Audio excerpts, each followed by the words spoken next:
BJP सांसद भोला सिंह जी हमारे साथ हैं। सर, उत्तर प्रदेश चुनाव की बात करें तो आगाज़ हो चुका है। कल जिस तरीके से समाजवादी पार्टी के राष्ट्रीय अध्यक्ष अखिलेश यादव ने विजय रथ यात्रा कानपुर से शुरुआत की है, क्या कहना चाहेंगे? अखिलेश यादव जी ने थोड़ा देरी से यात्रा शुरू की है, क्योंकि उत्तर प्रदेश की जनता ने विजय के लिए तो भारतीय जनता पार्टी को रास्ता दिखा दिया है, मन बना लिया है और 100% भारतीय जनता पार्टी की सरकार बहुमत के साथ में उत्तर प्रदेश में आने वाली है। क्योंकि उत्तर प्रदेश की जनता इन 4.5 सालों में समझ चुकी है कि किस तरीके से भारतीय जनता पार्टी के नेतृत्व में सरकार की जन कल्याणकारी योजनाओं का लाभ धरातल तक लोगों को मिला है, ईमानदारी के साथ में मिला है।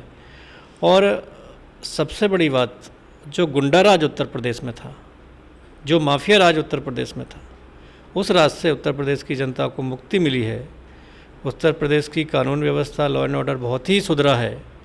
आज कोई हमारी बहन बेटी अगर रात को 12 बजे भी कहीं अकेले जाना चाहती है, वो सुरक्षित है जाने के लिए। समाजवादी की सरकार में दिन के 12 बजे भी घर से निकलना बहनों को, युवाओं को मुश्किल था। दिन दहाड़े लूट होती थी, अत्याचार होते थे, बलात्कार होते थे, लेकिन अवैध ज़मीनों पर कब्जे होते थे, लोगों के अपहरण होते थे, फिरौती मांगी जाती थी। उस सभी समस्याओं का निदान योगी जी के राज्य में मिला है। और उत्तर प्रदेश की जनता ये भी समझ चुकी है कि जब भी उत्तर प्रदेश में भारतीय जनता पार्टी की सरकार आती है, चाहे वो आदरणीय कल्याण सिंह जी के नेतृत्व में रही हो, चाहे वो आदरणीय राजनाथ जी के नेतृत्व में रही हो, और चाहे वो अभी योगी आदित्यनाथ जी के नेतृत्व में है, ये लोग समझ चुके हैं कि सुशासन भारतीय जनता पार्टी के राज्य में मिलता है। उत्तर प्रदेश में वही अधिकारी होते हैं, वही कर्मचारी होते हैं, वही व्यवस्थाएं होती हैं, लेकिन सरकार, पार्टी और मुख्यमंत्री चेंज होने से सारा सब कुछ ठीक हो जाता है। तो उत्तर प्रदेश की जनता वास्तव में उत्तर प्रदेश में राम राज है, तो राम राज को कोई नहीं हटाना चाहेगा। और निश्चित ही जिस तरीके का समर्थन जनता का, जन जन का भारतीय जनता पार्टी के साथ में, माननीय प्रधानमंत्री जी के साथ में, माननीय मुख्यमंत्री जी के साथ में, तो निश्चित ही उसमें कोई संशय नहीं है कि भारतीय जनता पार्टी की सरकार उत्तर प्रदेश में ना बने। वहीं अगर शिवपाल यादव की बात करें तो अखिलेश यादव के चाचा हैं, उन्होंने अपनी अलग रथ यात्रा कल ही निकाली है। क्या लगता है इससे बीजेपी को फ़ायदा होगा?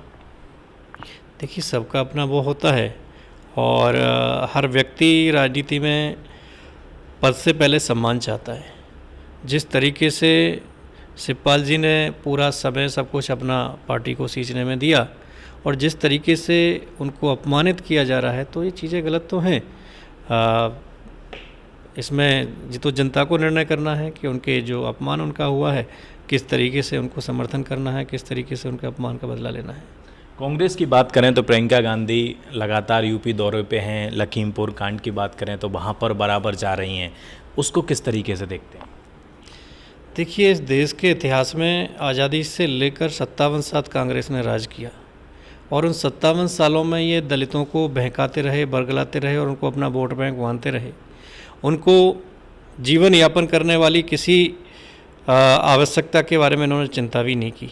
वो चिंता आदरणीय मोदी जी ने 2014 में आने के बाद शौचालय की, गैस की, बिजली की, पानी की, सारी चिंताएं उनके मेडिकल की, उनके बीमा की, आयुष्मान भारत कार्ड देने की आदरणीय मोदी जी ने की। जो छोटी छोटी मूलभूत आवश्यकताएं थी, सिर्फ कांग्रेस ने लोगों को बरगलाया, दलितों को अपना वोट बैंक समझा। और कांग्रेस जहाँ भी शासन में रहती है वो वास्तव में दलित विरोधी है, महिला विरोधी है। प्रियंका गांधी जी महिलाएं हैं और दलितों के उसमें कि हम दलितों के उसमें अभी भी उनका स्टेटमेंट आया, लेकिन राजस्थान में उनकी सरकार है, दिन पर दिन घटनाएं हो रही हैं, वो बिल्कुल चुप हैं। उनको दिखता नहीं है क्या? मीडिया कितना दिखा रहा है, घटनाएं कितनी हो रही हैं। ना वहाँ के मुख्यमंत्री कुछ बोलते हैं, ना प्रियंका जी कुछ बोलती हैं, ना राहुल जी कुछ बोलते हैं, ना कोई कांग्रेस का बड़ा नेता उसमें इंटरफेयर करता है। क्यों नहीं करता? क्या राजस्थान के लोग इनके वोटर नहीं हैं, या उन्होंने वोट नहीं दिया था, या वो लोग नहीं हैं? सिर्फ और सिर्फ जहाँ चुनाव होता है वहाँ जाके अपना ये नाटक शुरू कर देते हैं। इनका काम देश को मूर्ख बनाकर, देश की जनता को लूट कर, उनके साथ में अत्याचार करके ये करने का हो रहा। लेकिन जनता इनको समझ चुकी है। 2014 से लेके अभी तक इन्होंने, देश की जनता ने इनको बाहर जाने का रास्ता दिखाया है और आने वाले समय में भी जिस तरीके से ये नाटक इनका चल रहा है, जिस तरीके से ये अपने आप को किसान हितैषी दलित हितैषी बता रहे हैं, अभी राजस्थान में किसानों पे पुलिस ने लाठी बजाई, वो नहीं दिखा प्रियंका जी को, राहुल जी को या किसी कांग्रेसी को। तो ये देखना चाहिए, देखने का नज़रिया एक होना चाहिए। ऐसा नहीं कि जहाँ पे आपको चुनाव में जाना है वहाँ आपके लोग हितैषी हो गए और जहाँ आप सत्ता में वहाँ भूल गए। वहाँ की जनता के जो वायदे आपने किए, जो आवश्यकताएं उनकी हैं, जो शोषण उनके साथ में हो रहा है, उस पर भी इनको जवाब देना चाहिए। आप पूछिए उनसे कि आप क्यों नहीं बोलते हैं राजस्थान के मामले में। आप दलित समाज का काफ़ी सालों से नेतृत्व करते आए हैं, तो क्या लगता है सिर्फ वोट बैंक की राजनीति है ये?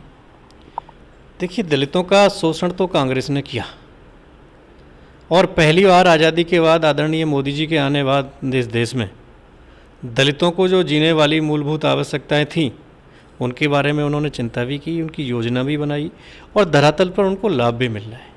गांव में रहने वाली महिला, पढ़ने वाला युवा, बुजुर्ग, हर व्यक्ति, हर वर्ग के बारे में हमारी सरकार ने माननीय मोदी जी के नेतृत्व में सोचा है। और सोचा ये नहीं कि जैसे कांग्रेस करते थे कि चुनाव आया उनके लोन माफ़ करा दिए, उनको कुछ अनुदान दे दिया। माननीय प्रधानमंत्री जी उनको अपने पैरों पर स्थापित करने के लिए अनेकों योजनाओं के माध्यम से, स्किल डेवलपमेंट, मुद्रा योजना, स्टार्टअप, स्टैंड अप, अनेकों योजनाओं के माध्यम से उनको आत्मनिर्भर बनाने के लिए, उनको अपने पैरों पर खड़ा करने के लिए सरकार योजनाबद्ध तरीके से उनके साथ में खड़ी हुई है, उनको लाभ दे रही है। और निश्चित ही अब दलित भी समझ चुका है कि उनकी मूलभूत आवश्यकताएं किसने दी। गांव में रहने वाली एक दलित महिला को शौचालय के लिए आवश्यकता पड़ती थी तो उसको किसी खेत में जाना पड़ता था, उसके लिए घटनाएं उसके साथ भी होती थी। लेकिन आज जो माननीय मोदी जी ने उनको सम्मान दिया है, जो छप्पड़ में रह के बारिश में अपने बच्चों को कैसे गुजारा किया, उनको पक्का मकान मोदी जी ने दिया है, गैस का कनेक्शन माननीय मोदी जी ने दिया है, आयुष्मान भारत कार्ड में उनके इलाज करने की व्यवस्था उनको दी है, उनके युवाओं को स्किल्ड करने के लिए, स्किल डेवलपमेंट में, मुद्रा में उनको लोन देने के लिए, स्टार्टअप में उनको अपने ऊपर स्थापित करने के लिए, आत्मनिर्भर बनाने के लिए अनेकों योजनाओं के माध्यम से दलितों के उत्थान के लिए, जो हमारे नौजवान पढ़ना चाहते हैं उसके लिए सरकार ने मैट्रिक, पोस्ट मैट्रिक छात्रवृत्ति भी, जो उसका अमाउंट था उसका कई गुना सरकार ने उसको वृद्धि उसमें की और उनको लाभ मिल रहा है। विदेशों में कोई हमारा नौजवान, दलित नौजवान पढ़ने जाना चाहता है, उसकी इच्छा है और धन के अभाव में वो नहीं जा पाता, तो उसके जाने की व्यवस्था भी हमारी सरकार ने की है। बात करने के लिए बहुत बहुत शुक्रिया। कैमरा पर्सन पंकज के साथ दिल्ली से हृदय यादव, न्यूज़ पॉइंट।